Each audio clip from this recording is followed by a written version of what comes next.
Hey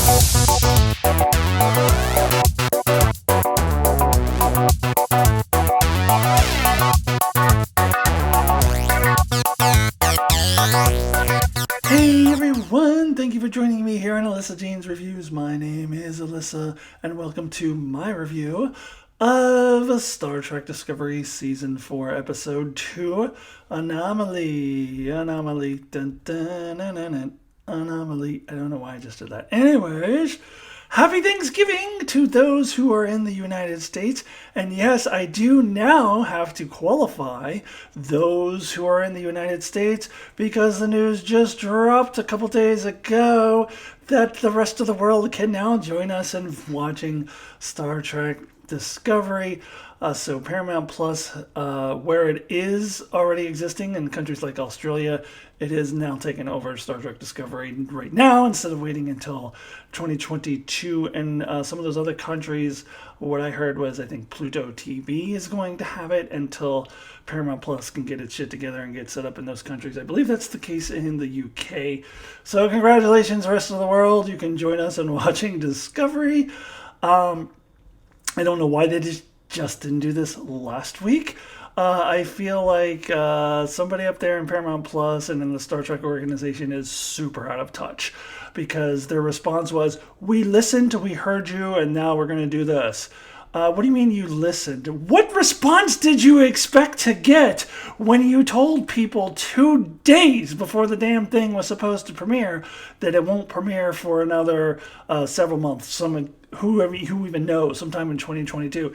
Oh yeah, it's going to premiere 2 days from now. Psych! It's going to premiere some vague time in 2022. What kind of reaction were you expecting? How out of touch do you have to be to not have predicted that that was going to happen?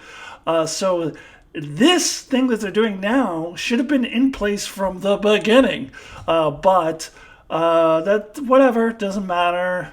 The end result is that everyone in the world can now join us here in the US in watching Discovery, and they will get the first 2 episodes this week, so that next week all of us in the whole world can watch episode 3 together. You know, if I had one wish this holiday season, it would be for all the children of the world to join hands and watch Star Trek Discovery together in peace and harmony. I wonder how many people will get that reference. Anyways, let's move on to the actual review now. As usual, a spoiler warning. Yes. Spoiler warning. Yes. You shouldn't have clicked on this video if you had not seen up through Season 4, Episode 2 of Discovery, and that includes all of you all around the world. So, let's talk about Anomaly. This is another strong outing in Discovery. In fact, the first 2 episodes have been so good that I'm a little nervous, like I'm waiting for it to just kind of fall back into old habits and do something dumb. But so far, so good on this season. I'm really, really enjoying it. So this episode was strong, and I would say in 3 ways. Number 1, we had a really exciting action sequence that did not revolve around fighting some evil mustache-twirly villain, or as my brother described in Star Trek Voyager, the bumpy head aliens of the week, which now during my Voyager rewatch I am seeing that. That it is, I like these Star Trek episodes when they do kind of the natural phenomenon as the big action sequence. Oftentimes it was used as a B plot in some of the old Star Trek episodes, and the A plot would be some dumbass like B'Elanna Torres thing or some stupid thing with Dax and the Trills that I didn't care about, and the B plot would be better because it would be about some interesting scientific phenomenon that they're dealing with. Here, it's not really an A plot and B plot; they're all mixed in together, and I really like that. This episode also does probably one of the best jobs I've ever seen in Star Trek at actually dealing with what grief really looks like, and so I'm going to get into more details on that. And also, the character interactions were were fantastic in this episode. Lots of great character interactions, some with characters who haven't really interacted much before. Absolutely loved it, so I'll have a lot to say about that. So let me go ahead. I want to start with that first thing that I was talking about with the kind of the action sequence. But actually, no, before I get to that, I kind of want to start with the stage setting at the beginning of the episode. Okay, so right at the beginning of the episode, we do get the return of Saru. We did need to see him on Kaminar last week, and so that they could wrap up that storyline and bridge over to Saru inevitably returning to Starfleet. Now we find out that he was offered a captainship, not the Voyager J like I thought, although I think he still may end up there at the end of the season. With something called the Sojourn, I forget, the Sojourn, whatever it was called. But he decided he would rather be on the show, so he accepted first officer. Now, before you make a big deal about this, to me, this is old hat. This was the Star Trek films where Kirk and Spock existed simultaneously on the bridge. Even though Spock was the captain of the Enterprise, Kirk was always in charge because he was an admiral. And then, after Star Trek 4, there were two captains, and they coexisted. So, this is old hat for me. I'm not making a big deal of it, though I would view it as a short-term solution. I think they need to resolve this in some way, either by Saru going to Voyager J, or Saru could be the big death. I think a big death has to come from Michael Burnham's story arc, and it could be Saru, although I don't think it will be. I'll get more into that a little bit later. So then we get this kind of like conference of the high-ranking Federation people. The president, her name is Lara Rillick. I couldn't remember her name last week. The president is there, not in it as much this week. We also get the president of Navarre, and I like that she is there, but they didn't rush Navarre into the Federation because there's still a lot of trust that needs to be built back. So I think it would be unrealistic if they just all of a sudden were in the Federation again. But we do see that trust is they're beginning to build that back because the president is willing to be there and offer her scientists to analyze the data. So I like that. I like that they're moving at that pace. Not that Navarre is all of a sudden back in the Federation again, but they are starting to build back some trust slowly. And I really liked that. We also get cameo of a Ferengi captain, which we saw in the trailer. Apparently, people were like upset about that. No, why? That's great. I love that as a Ferengi captain. Why would you be upset about? Why would you talk negative about that? That's awesome. I love all of these Lower Decks-esque references that they drop in. I love all the different species that they're able to drop into the 32nd century. I forgot to mention last week, we got another appearance of the Morn species. I forget what that's called. I think we saw them last year too, but there was a Morn on the station, not Deep Space Nine, but the other station that they went to, and there was a Tribble just kind of running around the ship last week. There's another video I watched where somebody was like, "That's irresponsible. You can't just have a Tribble running around. They're just going to produce everywhere, and there's going to be Tribbles everywhere." I assume in the 32nd century that that's no longer a thing, either by science, by genetics, or the Trills have just naturally evolved that way in 800 years. Or Tribbles. Something that starts with a TR. But anyway, yeah, I forgot. I can't believe I forgot to mention last week the little Tribble running around the hallways.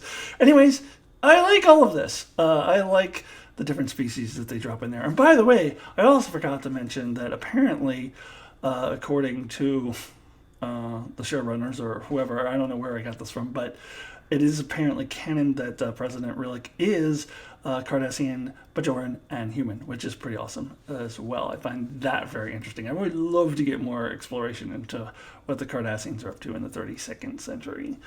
Anyways, So then Discovery goes off to explore this anomaly, and again, as I said at the top, great action sequences without the necessity of going up against some actual villain. Although that could still be the case, and I hope it isn't. But I'll talk about that in a little bit.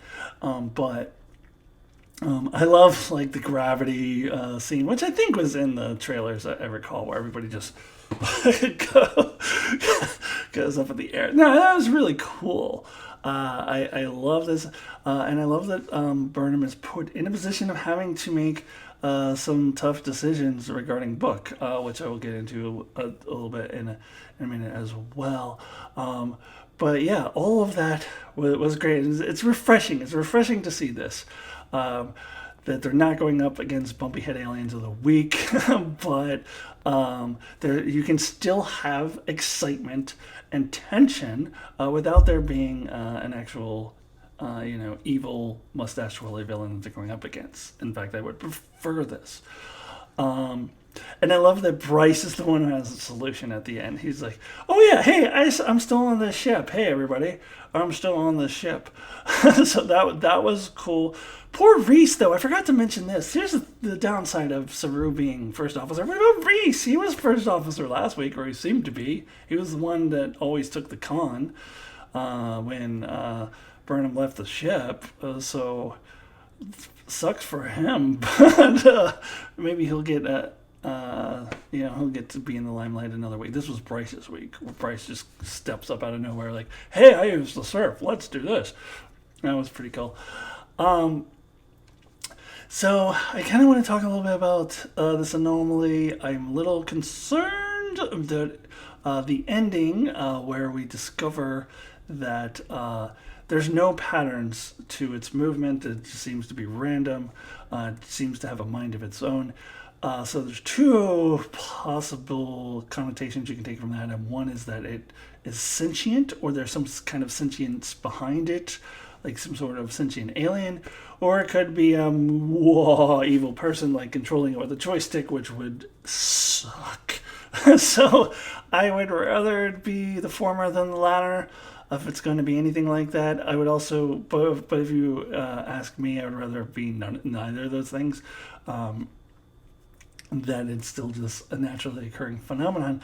One thing that I heard as a theory is that somehow Discovery's presence in the 32nd century has caused this over time, because they are too far displaced from time. They just traveled too far in time too quickly, and it caused this phenomenon to slowly build up over a few months, and now this is the result of it. So some fuckery with the space-time continuum or something like that.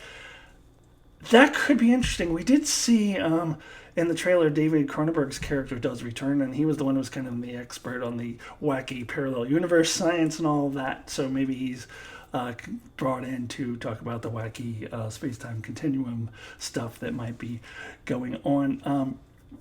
The only thing I would be hesitant about that is that I have said before I don't like it when they make Burnham the cause of everything, and I was grateful that they didn't make her the cause of the burn. And in this case, it wouldn't be Burnham particularly. It would be all of Discovery.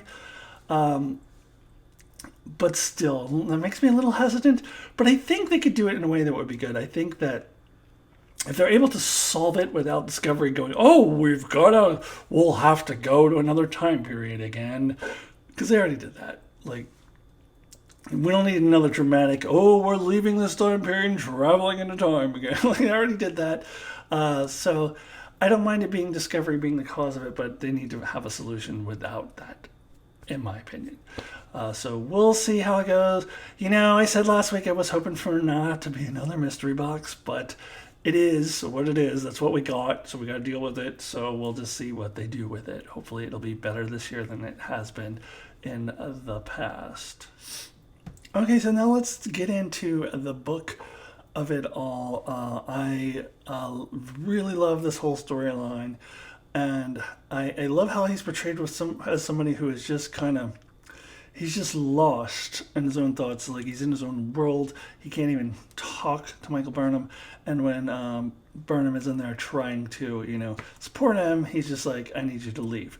I think that was spot on as to how a person like him would deal with grief, especially when you find out at the end of the episode that he blames himself for it. So that all tracks. That all worked well. And again, Burnham, as President Rillick pointed out last week, always has to save everybody.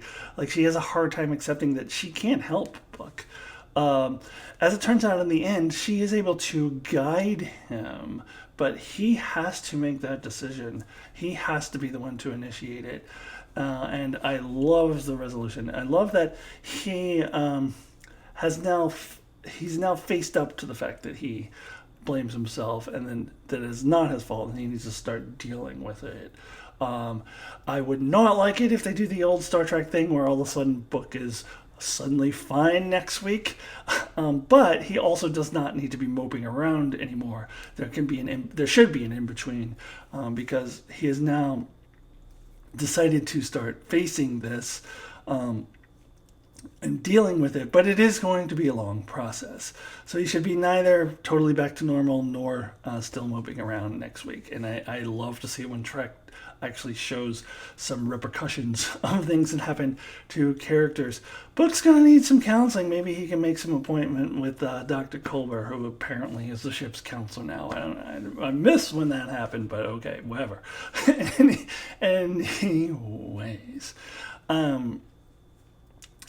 so lots of great interactions with Book and Burnham for both of their characters. There's character growth in both places. Burnham starting to realize that she does need to let go, and she had to kind of make the tough decision to cut that tether and kind of let it go. I think President Rillick's words are in her brain, tunneling in her brain. She hasn't forgotten. Like they're having an effect on her.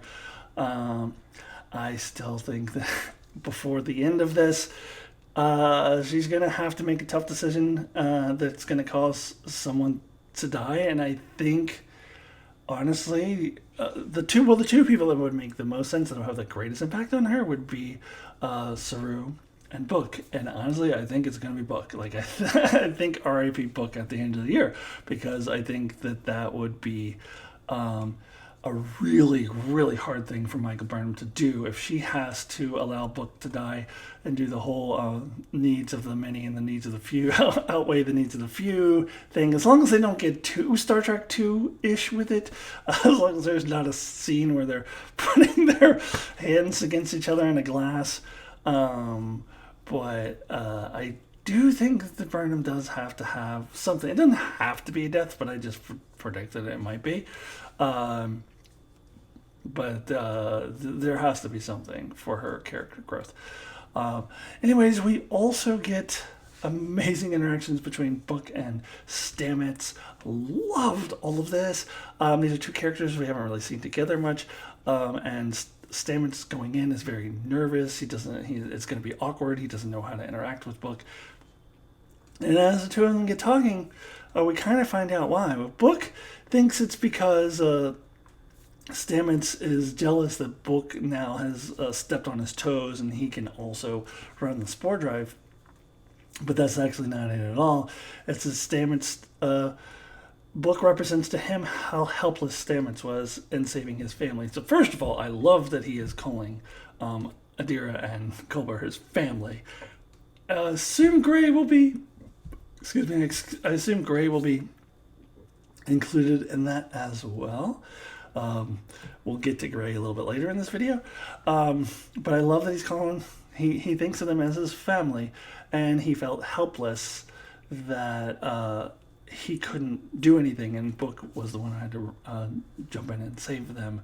And that's very interesting, because I think Book can kind of relate to that on a much larger scale, because Book felt helpless too, that he could not have saved them, and he's beating himself up for not doing anything. He's like, oh, I saw the birds. I should have known something like that was going to happen. But there really was no way to know. So the two characters can really connect in this way, as they both were feeling helpless that they couldn't save their loved ones.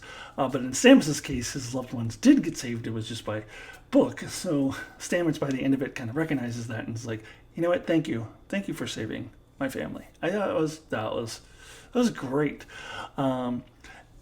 Great interactions between these two. Just love it.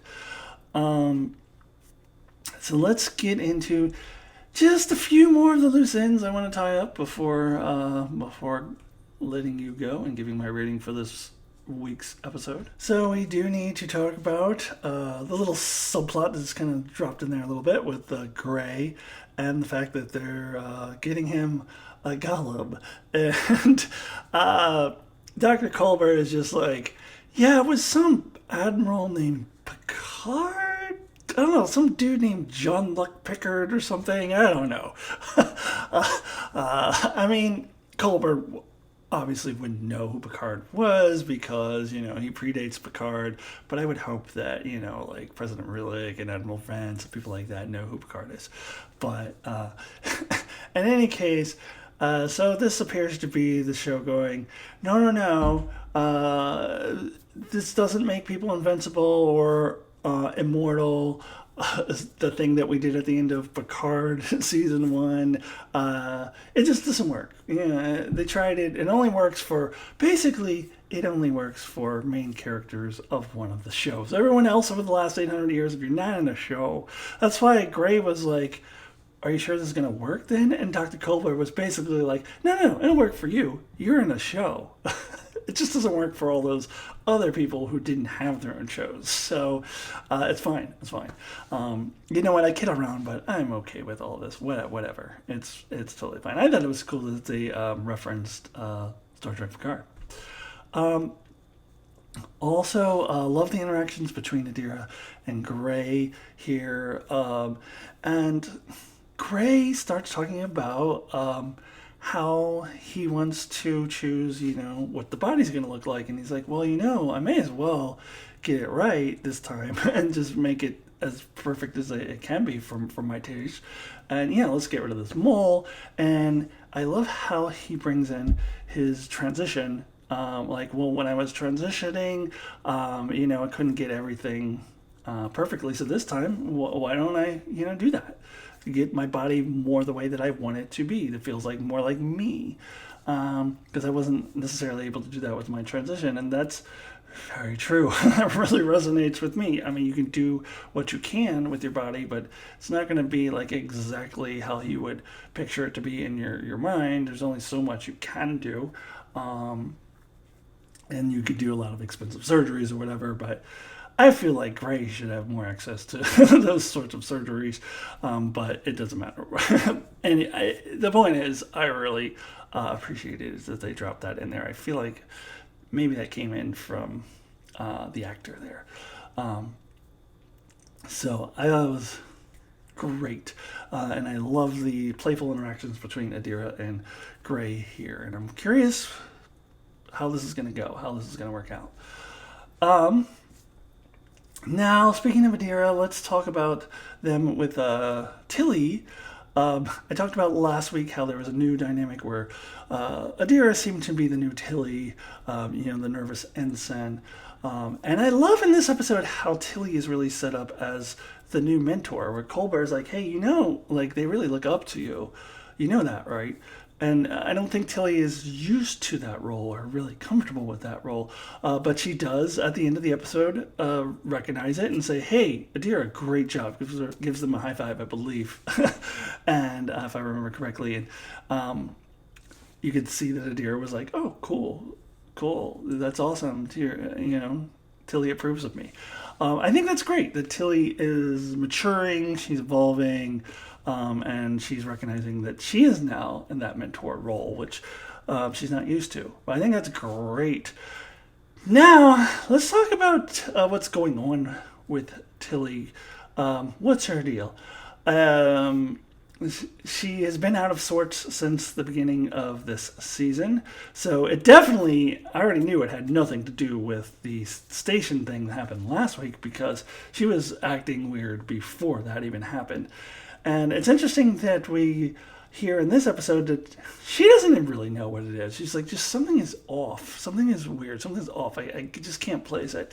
I heard one theory last week that maybe she's just not comfortable being ranked up to lieutenant, and because she failed so much as a first officer that she feels inadequate. I don't think that that's the case, especially after what I just talked about with her and Adira. I don't think that's the case at all. I think there is something else going on.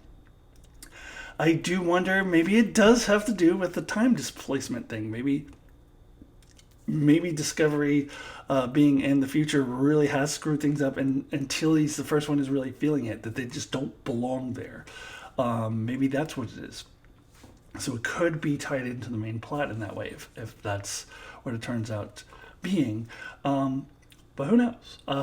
This is a mystery I could get invested in because it's character related, and hopefully they don't just drop it like they did with Detmer's PTSD last year. But Tilly tends to be a more developed character than Detmer anyway, so I'm sure they won't drop it. I'm sure it will come into play.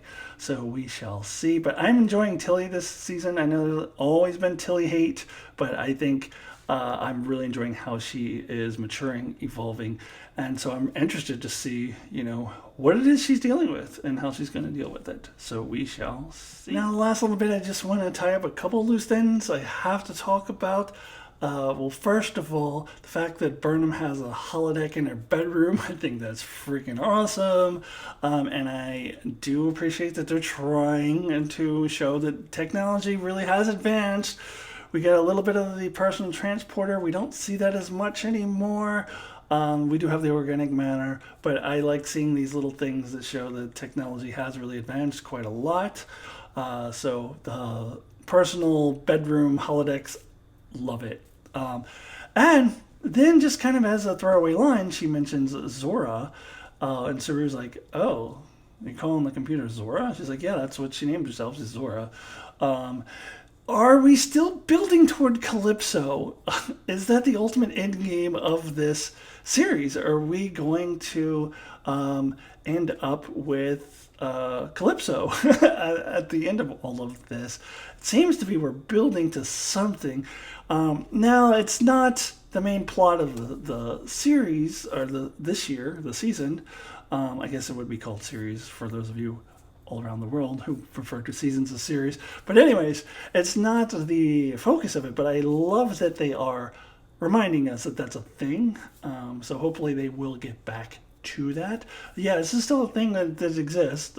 We still have this ever-evolving sentient computer, calls herself Zora. So I don't know how much that will impact this season, but I do want them to continue to remind us that that's a thing, and then maybe we'll be able to build on that more in future seasons. So I did really appreciate that. Okay, so I wanted to make sure that I got that in there. I think that's all I need to say this week, so let's go ahead and give my rating out of 10 for this week's episode. Okay, so now we've reached the part of the video where I give my rating out of 10. 1 is the lowest possible score, 10 is the highest possible score. Now, last week I gave the episode an 8, and I think that this one is a little bit better, but I am not feeling 9. I don't know why. I can't really quite explain why. It's just not feeling a 9, but it's slightly better than last week. Therefore, the obvious rating is an 8.5.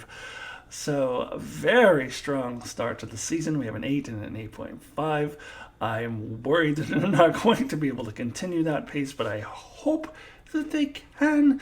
So we will see next week in episode 3, where all of us in the world get to join hands together and watch Star Trek Discovery.